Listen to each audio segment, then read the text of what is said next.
สวัสดีครับผมชาติเจริญทรัพย์นะครับวันนี้พาไปลองดูเจ้าช้างไวไฟ2024ตัวท็อปนะครับเจอต้นมักแต่ได้ลบเด้อตู้แอร์ครับตู้แอร์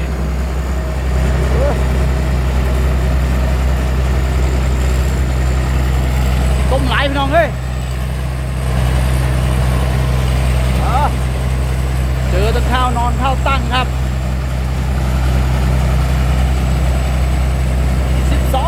12-23นะครับ23เป็นปั๊มอินตัน23แฟด JO84 โบเจไฟขับออโต้ครับโอ้โหตรงนี้นี่โคลนเยอะครับ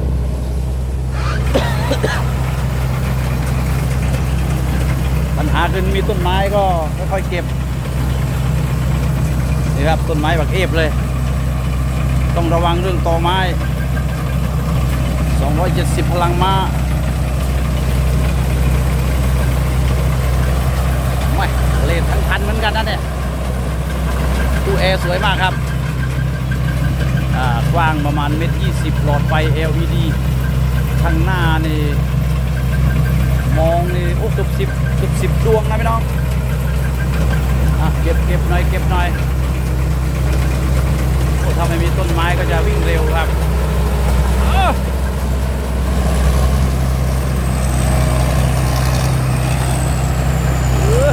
12เนี่ยฟัน29ตีเปล่าโรลเลอร์6โรลเลอร์11นะครับคนอีก2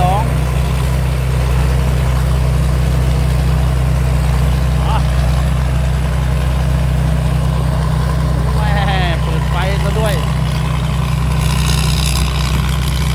ผลงานการเกี่ยวดีครับ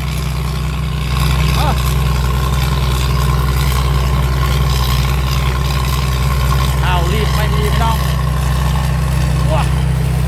ลบสักหน่อยไบแท็ก80 เซนครับมอเตอร์ขับนี่ตันหรือเปล่าสีน้ำเงินโดนบังหมดมอเตอร์ขับตัวเดินก็จะมีตั้นมีไดกินนะครับมีคายาบ้ามีโค90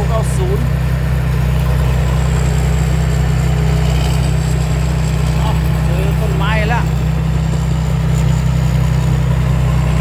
เก็บมุมก่อนครับ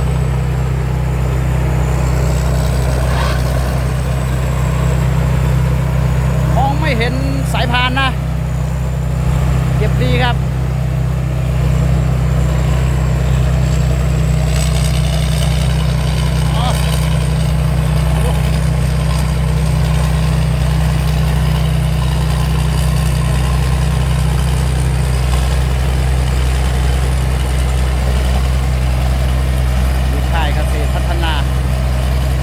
อยู่ข้างบนครับถังและอยู่ข้างล่างอีก2 ถังเครื่องยนต์เจไฟนะครับ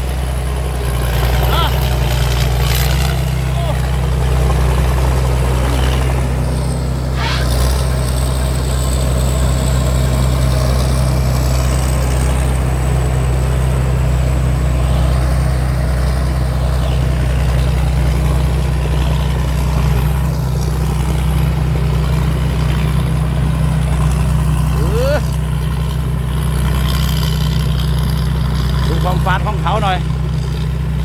ตรงนี้เจอข้าวตั้งครับข้าวมะลิกิโลละ10 บาทกว่าครับตอนนี้โอ้โลละ10 บาท50 สตางค์หรือ30 สตางค์นี่แหละครับก็ถือว่า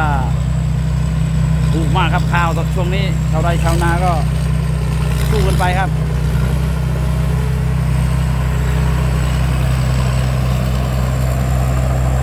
เหลืองตัดด้วยแดงนะครับสีของเขาอุ้ม2 ตันครึ่ง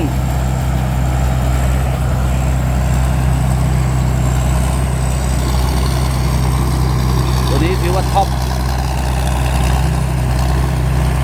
3,150,000ครับ ค่าตัวของเขา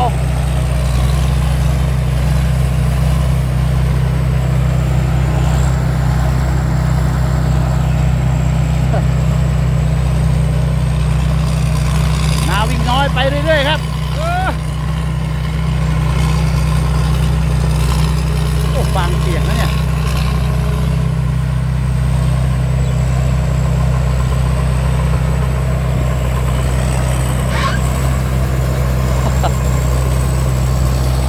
คนขับมือใหม่ครับเจ้าไทยพระแม่ธรณีปกติแล้วจะขับแคทนะครับแคท315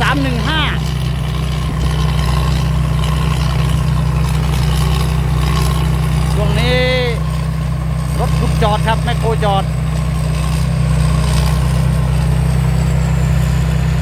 ก็มาขับรถเกี่ยวสักหน่อย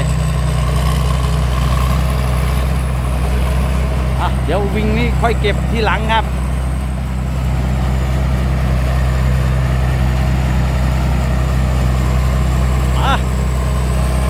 ขึ้นคันนาน้อง12เฮดที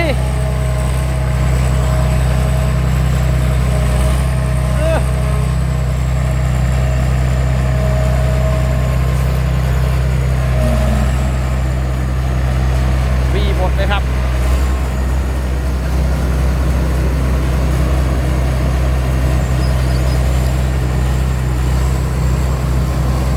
เจ้าของนาต้องมาเกี่ยวตรงที่จะลงเนี่ยตอนแรก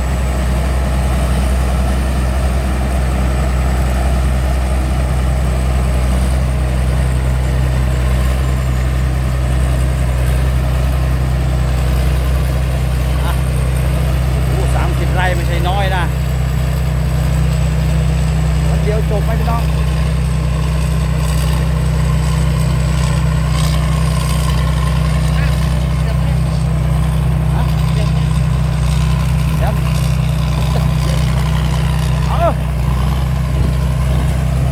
ไปดูข้างหน้าบ้างครับ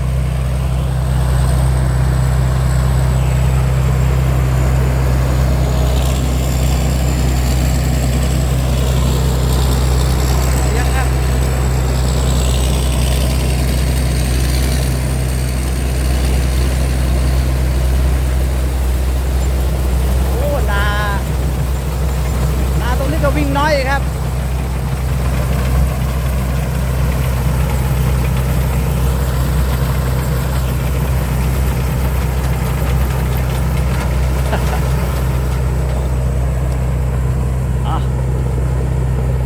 มือใหม่ก็ค่อยๆครับ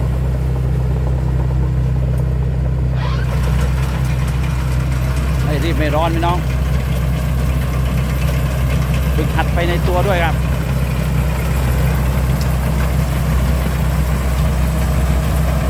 พัฒนาจัดให้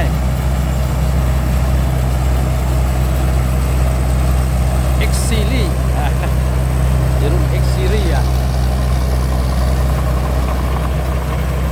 เจ้าช้าง X Series VIP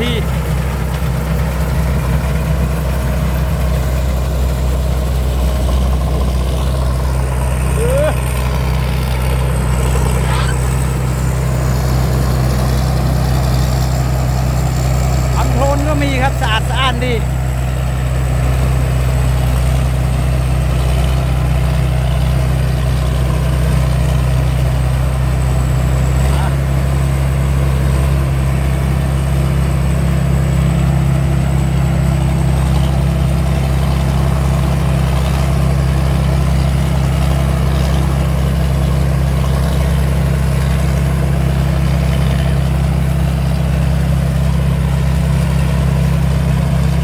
ดีอยู่ครับ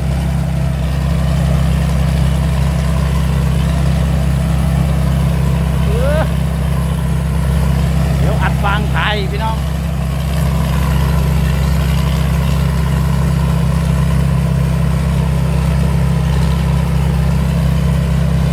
โอ้มาเจอต้นไรนี่สวยมากครับเดี๋ยวขุดไปปลูกที่บ้านดีกว่า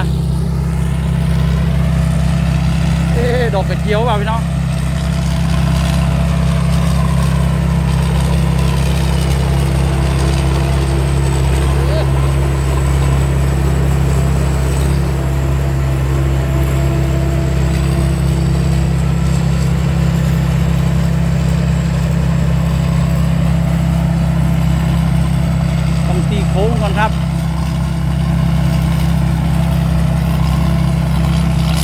งามมากครับ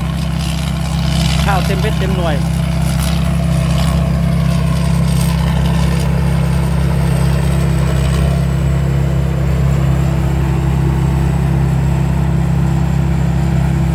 ระบบระบายความร้อนถือว่าทำได้ดีทีเดียวครับ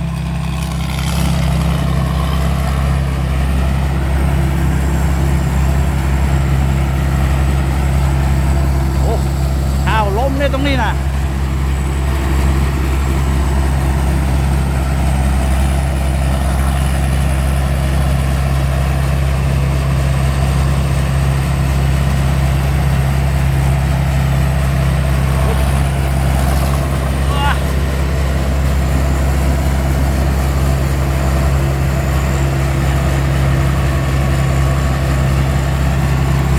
6 เส้นนะครับขับอิตตัน23แฟด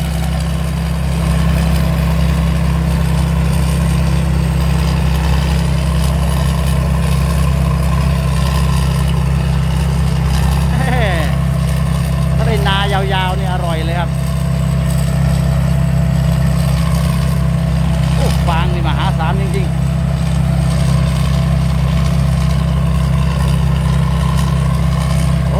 เกี่ยวต่ำครับข้าวล้มไร่ละ600ครับ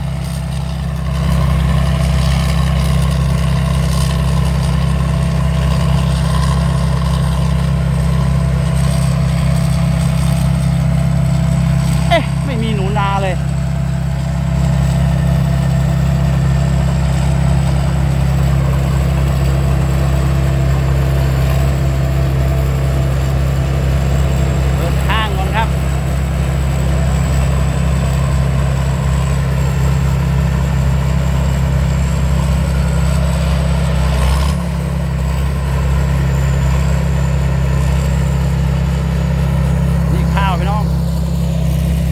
เต็มไปหมดเลยเอ้าโอ้ติดครับมีติดนิดนึง13 นาทีเดี๋ยวจะเบื่อกันจบด้วยเจ้าช้าง Wi-Fi 2024 เกษตรพัฒนา VIP ครับ